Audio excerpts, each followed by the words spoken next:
কেউ বাকি নাই। হ্যাঁ, বাকি আছে আহলুস সামাওয়াত, আকাশওয়ালারা বাকি।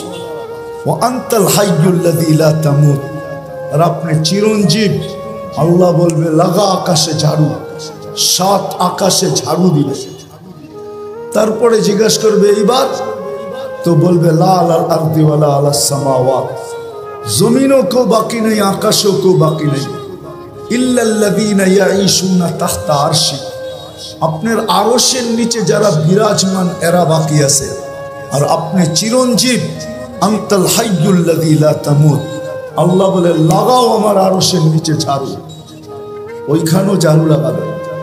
জিজ্ঞাসা করবে এইবার, তো বলবে লা আলাল আরদি ওয়ালা আলাস সামাওয়াতি ওয়ালা তাহতা আরশি, জমিনেও না, আকাশেও না, আপনার আরশের নিচেও না।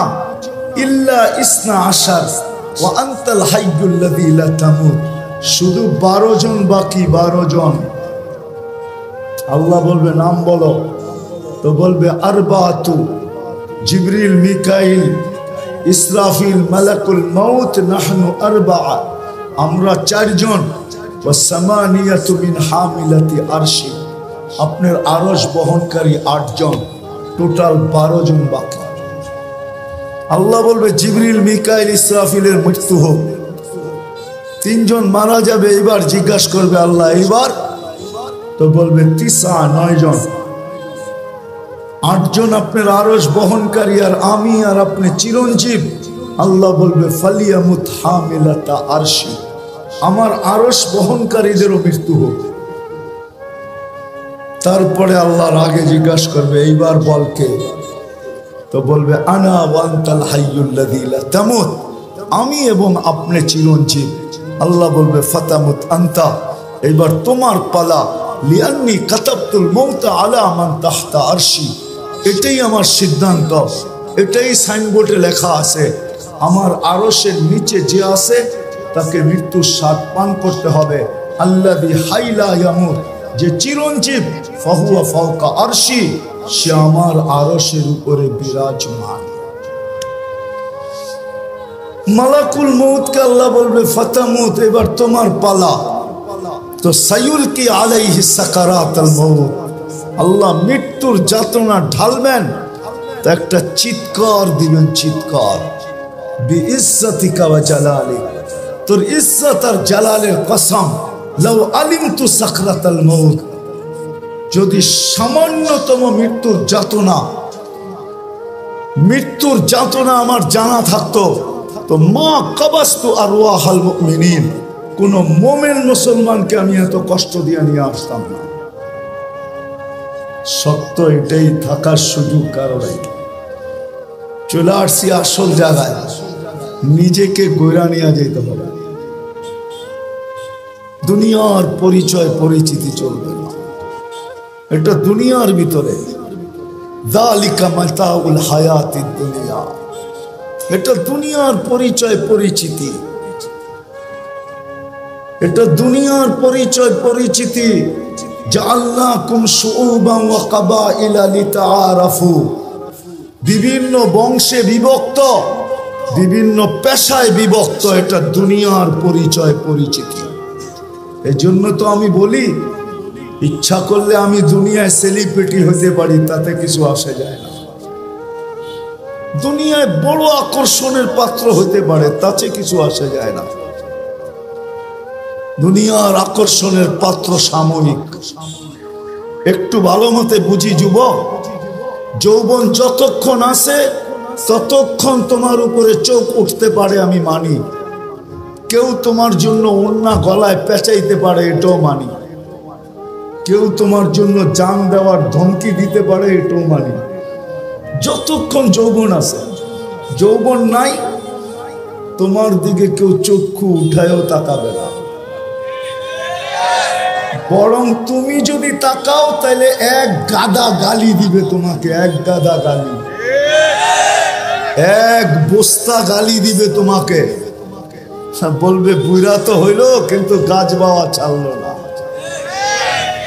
বলবে বুইরা তো হইলো কিন্তু খাটাসি অভ্যাসে কোনো গেল না। যৌবন যতক্ষণ আছে ততক্ষণ তোমার ভ্যালু আছে। মালালার কাছে মাল যতক্ষণ আছে ততক্ষণ ভ্যালু আছে। আমরা দেখি বাংলাদেশেই তো থাকি, পথ যতদিন থাকে তো ফাইল নিয়ে মানুষকে ঘুরাইতে থাকে, জুতাগুলা ক্ষয় করাইতে থাকে, কিন্তু যেদিন রিটায়ার্ড হলো তার পরের দিনই উনি ফাইল নিয়ে এখন টেবিলে টেবিলে ঘুরতেছে। ভ্যালু শেষ। দুনিয়া ওনাকে দেখা হাসতেছে যে আপনি টেবিলে টেবিলে তো এতদিন সবাইকে ঘুরাইতেন, এখন তো দেখি আপনিই ঘুরেন। কলিকরা এখন ওনাকে দেখা মুস্কি মুস্কি হাসে, আর সবাই বলে তুমি ঘুরতে থাকো ফাইল নিয়ে, বহুতকে ঘুরাইছো, এখন তুমি ঘুরা দেখো ঘুরতে কেমন মজা লাগে। সত্য এটাই। সদিচ্ছায় আসি নাই, সদিচ্ছায় যাব না, চিরদিন এইখানে থাকবো না। প্রস্তুতি নিয়ে যেতে হবে, এটাই দাবি, আর কিচ্ছু দাবি না। যিনি অস্তিত্ব দিয়েছেন ওনার দাবি এতটুকু, প্রস্তুতি নিয়ে আসো, নিজেকে তৈরি করে নিয়ে আসো, নিজেকে গুছায়া নিয়ে আসো, এটাই ওনার দাবি, আর কিচ্ছু না। ছোট জীবনটার বিনিময়ে এটাই দাবি। 60-70 বৎসরের বিনিময়ে। 60-70 বৎসরও তো না, এই উম্মতের জন্য তো 60-70 বৎসরও না। এই উম্মতকে 70 বৎসর দিয়েও আল্লাহ ভাবছেন যে এটা ভালোবাসার বিপরীতে যায় কিনা। আমি তো এদেরকে ভালোবাসি, 60-70 বৎসরে যদি প্রশ্ন উঠায়া দেয় যে তাইলে আর ভালোবাসা হইল তো হইল কি? 70 বৎসর জীবন দিলেন, 60 বৎসর খাটাইলেন, 70 বৎসর খাটাইলেন, তো ভালোবাসার প্রমাণ হইল তো হইল কি? এই জন্য আল্লাহ 2 পর্বে এই উম্মতের জীবনকে কমায়া দিছেন। প্রথম 15 বৎসর মাফ, বালেগ হওয়া পর্যন্ত মাফ। রুফিয়াল কলম সবি হাত্তা ইয়াবলু, বাচ্চা যতক্ষণ পর্যন্ত বালেগ না হয় কলম তার বিরুদ্ধে যায় না। 15 বৎসর মাফ এই উম্মতের জন্য। রইল আর কতটুকু? এটুকু মনে হয় বেশি খাটা মনে হইতেছে, আবার আল্লাহ আবার কমায়া দিছেন। 24 ঘন্টায় যতক্ষণ আমরা ঘুমে থাকি কলম উঠানো থাকে, আমাদের বিরুদ্ধে যায় না, এটাও মাফ। এই ছোট জীবনটা দিছেন ঘুরে যাওয়ার জন্য। এই জন্যই তো যে লেখছে বড় সুন্দর লেখছে, তারপরেও যদি গড়তে না পারলো তাহলে ওর চেয়ে বড় হতভাগা কেউ নাই, ওর চেয়ে বড় কপাল পোড়া কেউ নাই, ওর চেয়ে বড় হতভাগা কেউ নাই, ওর চেয়ে বড় কপাল পোড়া কেউ নাই। কোরআনও এটাই বলে, কুতিলাল ইনসানু মা আকফারা।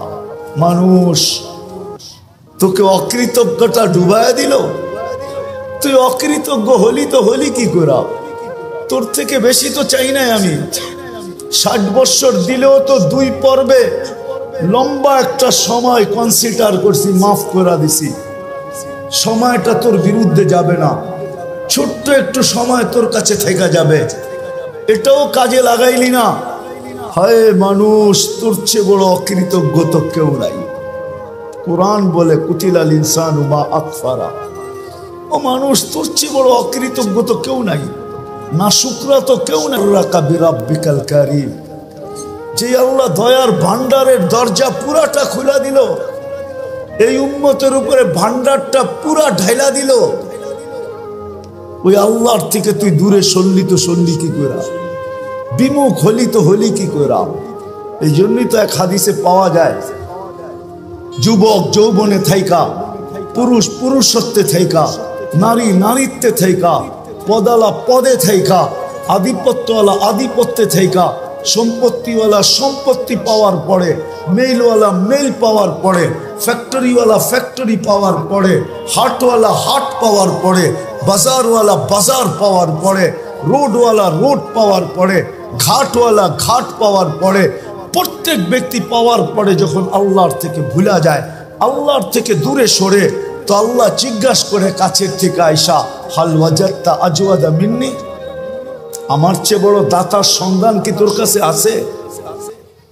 বলেন আছে নাকি? হ্যাঁ, কর্ম ছাড়া বেতন কে দিবে? আছে কেউ দেওয়ার? কোন কোম্পানির মালিক আছে যে কর্ম লাগবে না, মাসের শেষে বেতন নিয়ে যাইস? হ্যাঁ, দুনিয়ার রীতি তো উল্টা। যতটুকু খাটায় অতটুকু তো দেয় না, ঠিক না? যত কম দিয়া পারে, ঠিক না? খাটাবে 12 ঘন্টা, বেতন দিবে 6 ঘন্টার, ঠিক না? খাটাবে 18 ঘন্টা, বেতন দিবে 8 ঘন্টার, ঠিক না? এটাই তো দুনিয়ার রীতি। আল্লাহ তো সব ফিরিয়ে দিতেছে। অক্সিজেন কে দেয়? হ্যাঁ, হায় হায়, 1 টাকা লিটারও যদি অক্সিজেনের দাম আল্লাহ রাখতেন, তাইলে বর্তমানে দুনিয়াতে 800 কোটি মানুষ। পূরণ দেন 550 দিয়া, দেখেন কত লিটার হয়।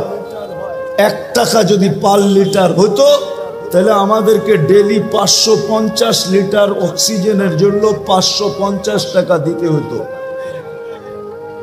যদি পার শ্বাসে 1 পয়সা হইতো, 1 পয়সা, এটা দিয়া ভাবেন, এটা দিয়া। যুবক পায়ে হাত রেখা বলি, এটা দিয়া ভাবো, হইতে পারে বিবেকের পর্দা খুলতে পারে। আর যদি না খুললো, তাহলে দুনিয়ার জীবনটা কেটে যাবে। কোনো প্রতিরোধ করার কোনো মেশিন আসে নাই যে দুনিয়ার জীবনের গতির উপরে প্রতিরোধ তৈরি করবে, বাধাগ্রস্ত করবে। কোনো মেশিন আসে নাই। এই গতিকে রোধ করবে, আমাদের জীবনের যাত্রার গতিকে রোধ করবে। আপনি বৈশা আছেন, যাত্রা কিন্তু চলমান। আপনি ঘুমায় আছেন, যাত্রা কিন্তু চলমান। আপনি বেহুশ আছেন, তারপরও যাত্রা চলমান। আখিরাতের যাত্রা কিন্তু থাইমা নাই। দুনিয়ায় কোনো মেশিন আসে নাই যে প্রতিরোধ করবে। কোনো পাওয়ার ব্যাংক আসে নাই ভৈরা রেখা দিবে। বিদ্যুৎ বইরা রাখা যায়, জীবন বইরা রাখা যায় না, কেটে যাবে এটা।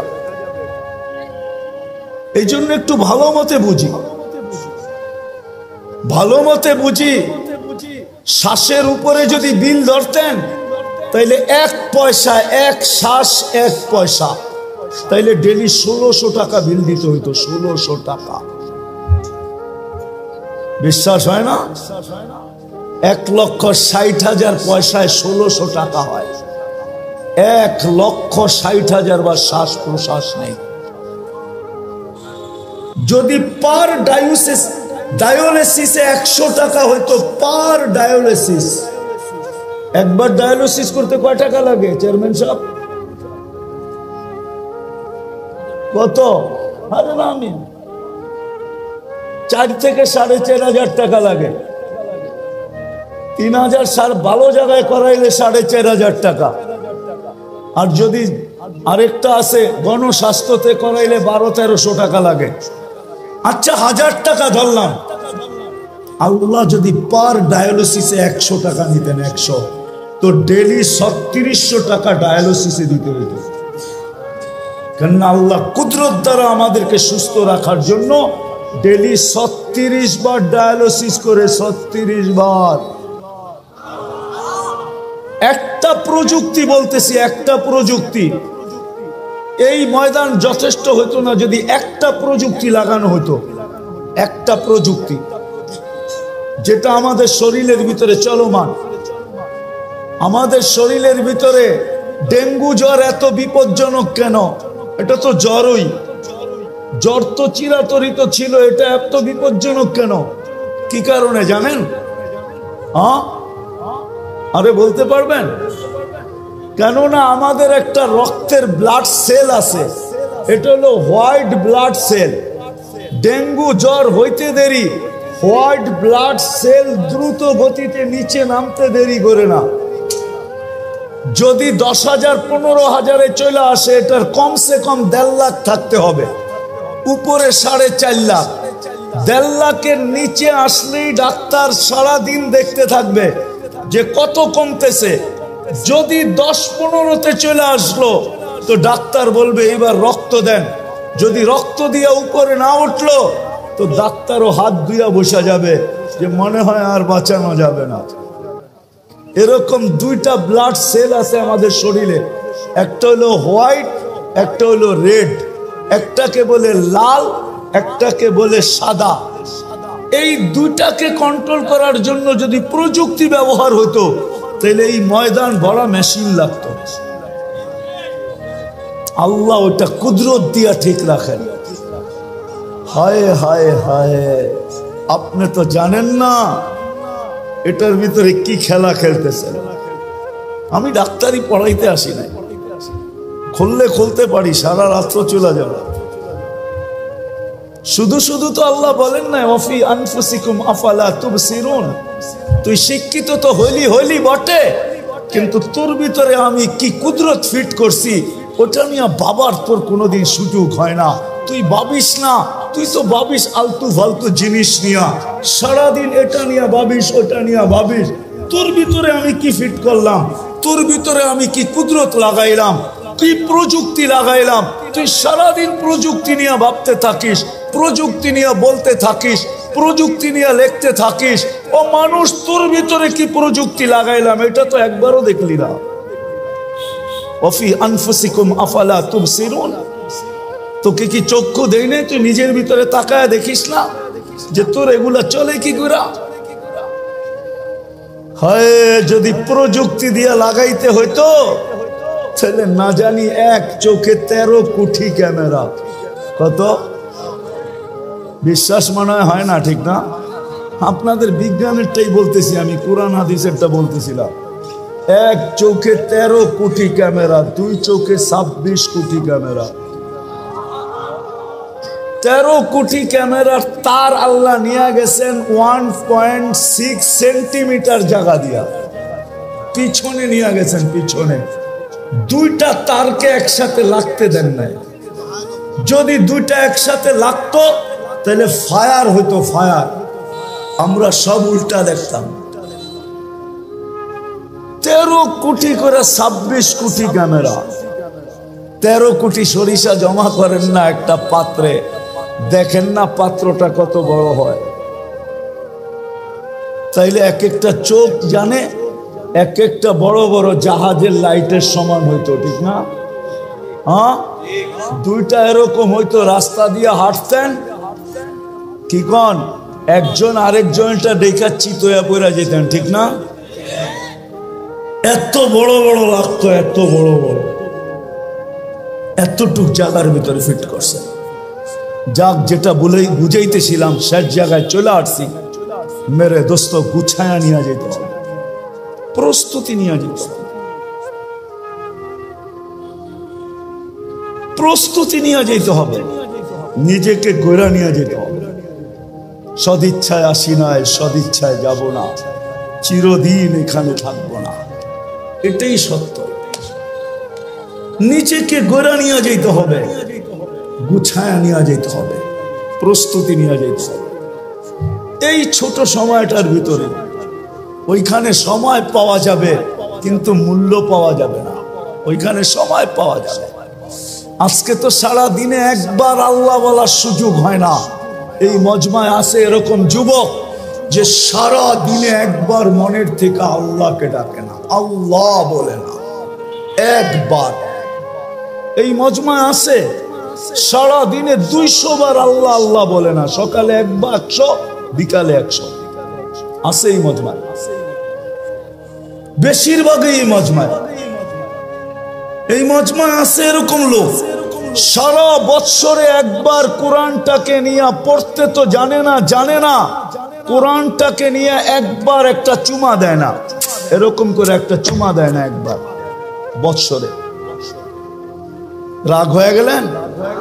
হ্যাঁ, অথচ ভালোবাসা যদি চুমা দিতেন তাহলে ওয়াদা তো ছিল, আমিও তোকে ভালোবাসা চুমা দিব, আমিও তোকে ভালোবাসবো। তুই আমার কালামকে চুমা দিলি, আমি তোকে ভালোবাসি, বাসবো না তো বাসবো না কেন? না বাইসা যাবো তো যাবো কোথায়? আমিও তোকে ভালোবাসবো। ছোট জীবনটাকে গড়া যেতে হবে। চিরদিন নিজের ইচ্ছায় আসি নাই, নিজের ইচ্ছায় যাব না, চিরদিন এখানে থাকবো না। এটাই আল্লাহর দাবি। কোরআন এটাই বলে, আতিউল্লাহ, কোরআন এটাই বলে, আল্লাহকে মানো, জীবনটা গড়ে আসো।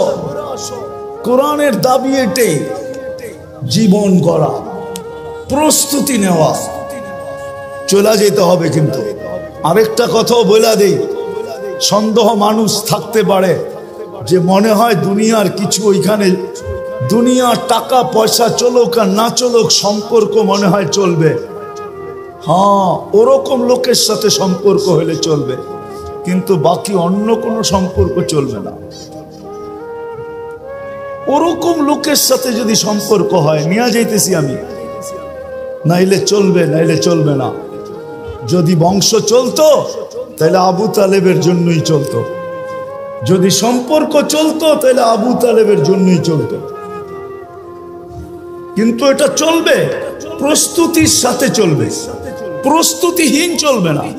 আপনি যত উঁচা গড়েই জন্ম নেন না কেন, যত উঁচা গড়েই জন্ম নেন না কেন, আবু তালেবের চেয়ে বেশি মুহাম্মদুর রাসূলুল্লাহর রক্ত, আবু তালেবের শিরার রক্ত, একই রক্ত দুই শিরায়।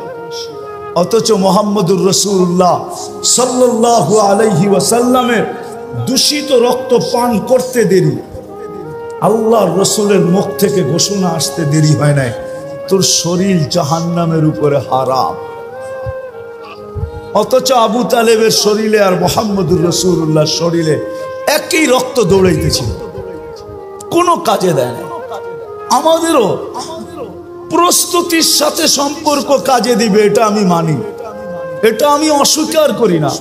প্রস্তুতির সাথে সম্পর্ক কাজে দিবে, নাইলে কোরআন কেন বলবে, কোরআন কেন বলবে, কোরআন কেন বলবে যে তোমাদের পরিবার পরিজনকে তোমাদের সাথে মিলায় দিবে, ওয়ালহাকনা বিহিম যুররিয়াতাহুম, প্রস্তুতির সাথে চলবে, ওয়ালহাকনা বিহিম যুররিয়াতাহুম চলবে। এজন্য আল্লাহর দাবি হলো প্রস্তুতি নিয়ে যেতে হবে। রাজি? হ্যাঁ ইনশাআল্লাহ, না মনের থেকে না মুখের থেকে? প্রতিজ্ঞা? বিলকুল। দেখি কে কে প্রস্তুতি নিতে রাজি। আল্লাহ কবুল করুক নামাজ। কিন্তু একটা প্রশ্ন হতে পারে, আল্লাহ আপনি বলতেছেন আপনাকে মানার দ্বারা প্রস্তুতি নিব, কিন্তু আপনাকে মানবো তো মানবো কি করে? চোখে তো আপনাকে দেখা যায় না, কানে তো আপনার কথা শোনা যায় না, ধ্যান ধারণায় তো আপনাকে আনা যায় না, ধ্যান ধারণায় তো আনা যায় না, বর্ণনা দিয়ে তো শেষ করা যায় না। দুনিয়ায় সামান্য পদস্থ মানুষ হইলেই সিরিয়ালের জন্য মাসের পর মাস অপেক্ষা করতে হয় না? নাই বাংলাদেশে এরকম কোনো ডাক্তার আছে?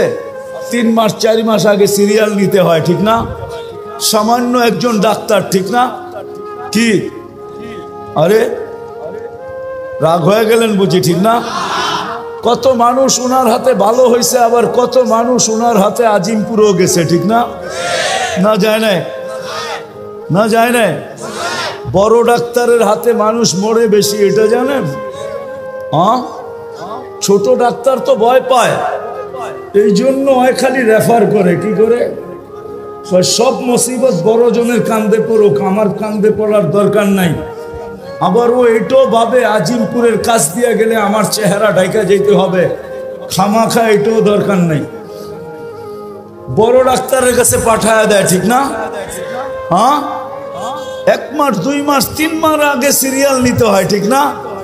একজন মানুষ হয়ে যদি 3 মাস পর্যন্ত ঘুরতে হয়, তাহলে আল্লাহ তো আল্লাহ, ঠিক না? আল্লাহ চিনেন? আল্লাহকে তো চোখে দেখা যায় না, কথা শোনা যায় না কানে, ধ্যান ধারণায় আনা যায় না, বর্ণনা দিয়ে শেষ করা যায় না। আল্লাহ তো আল্লাহ না, আল্লাহ তো রহমান, আল্লাহ তো রহিম, আল্লাহ তো মালিক, আল্লাহ তো কুদ্দুস, আল্লাহ তো সালাম, আল্লাহ তো মুমিন, আল্লাহ তো মুহাইমিন, আল্লাহ তো আজিজ, আল্লাহ তো জব্বার, আল্লাহ তো মুতাকাব্বিরুল খালিকুল বারিউল মুসাব্বিরুল গফফারুল কহারুল ওয়াহাবুর রাসাকুল ফাত্তাহুল আলিমুল কাবিদুল বাসিতুল খাফিদুর রাফিউল মুইজ্জুল মুদিল্লুস সামিউল বাসিরুল হাকামুল আদলুল লতীফুল খবীরুল হালিমুল আযীমুল গফুরুশ শাকুরুল আলিয়ুল কবীরুল হাফিজুল মুকিতুল হাসিবুল জলিলুল করিমুল রকিবুল মুজিবুল ওয়াসি আল হাকিমুল ওয়াদুদুল মজিদুল বাঈসুশ শাহীদুল হকুল ওয়াকিলুল কবিয়ুল মতিনুল ওয়ালিয়ুল হামিদুল মুসি আল মুবদি আল মুঈদ আল মুহয়ি আল মুমীত আল হাইয়্যু আল কাইয়্যুম আল ওয়াজিদ আল মাজিদ আল ওয়াহিদ আল আহাদ আল সামাদ আল কাদির আল মুক্তাদির আল মুকদ্দম আল মুআখ্খার আল আউয়াল ওয়াল আখির আল যাহির ওয়াল বাতিন আল ওয়ালি আল মুতাওয়ালি আল বাররুত তাওয়াবুল মুনতাকিম العفو الرؤوف مالك الملك ذا الجلال والإكرام المقسط والجامع والغني والمغني المانع الدار النافع النور الهادي البديع والباقي الوارث والرشيد الصبور جل جلاله الله تو 99 পদের মালিক যার পদের শুরু নেই শেষ নেই তাকে পাবো তো পাবো কি করে পাইলে জীবন গড়া হবে গোছানো হবে পাবো তো পাবো কি কইরা তো আল্লাহ বলতেছে আতিউর রাসূল মানা নিলাম দাবি ফিরায় নিলাম প্রশ্ন যখন উঠা গেছে জানি না উলামা একমত হবে কিনা আমার তাখায়ুল বলে আল্লাহ দাবি ফিরায় নিলেন তারপরেই বললেন আতিউর রাসূল আমার বন্ধুকে মানলেই হবে আমার বন্ধুকে আরেক জায়গায় কোরআনে বলছে মান আতা আর রাসূল ফাকাত আমার বন্ধুকে মানলো তো আমাকে মানলো আমার বন্ধুকে মানো বন্ধুকে মানলেই হবে সম্মেলন তো এদিকের জন্য ওইদিকে যাইতেও পারতেছি না আজকে তো উম্মত বন্ধুকে চিনে না নিজের নবীকে চিনে না নবী সম্বন্ধে কোনো ধারণা নাই আমাদের নবী সম্বন্ধে কোনো ধারণা নাই দেখি আপনাদের ভিতরে দিল আছে কিনা একটু টাচ দিয়া দেখি আল্লাহ সহজ করছেন আমার বন্ধুকে মানো আমার বন্ধুর অনুগত হও তাইলে আমার অনুগত হবে আমার বন্ধুকে মানলেই আমার মানা হবে আর আমি কিচ্ছু চাবো না বন্ধু পক্ষে তো আমি পক্ষে কুরআনও বলতেছে কুরআন আস্তাগফারা লাহুর রাসূল লাওয়াজাদুল্লাহ তাওয়াবার রহিমা আস্তাগফারুল্লাহ আস্তাগফারা লাহুর রাসূল আল্লাহর কাছে মাপ চাইলো তো আল্লাহ তার দিকে দেখবে না বন্ধুর দিকে দেখবে বন্ধু কি বলে বন্ধু যদি খালি ইশারা করে দিল ইশারা আস্তাগফারা লাহুর রাসূল লাওয়াজাদুল্লাহ তাওয়াবার রহিমা আল্লাহ বলে সব গুনাহ মাফ করে দেব তুই কতগুলা করছিস কি কি করছিস এটা আমার দেখার বিষয় না বন্ধু পক্ষে তো আমি পক্ষে কিন্তু উম্মত তো বন্ধুই চিনে না কি করলো এটাও জানে না কি করতেছে এটাও জানে না কি করবে এটাও জানে না আজকে তো উম্মত নবী চিনে না যদি চিনতো তাহলে আমাদের দেশে আবার কাদিয়ানি হয় কি করে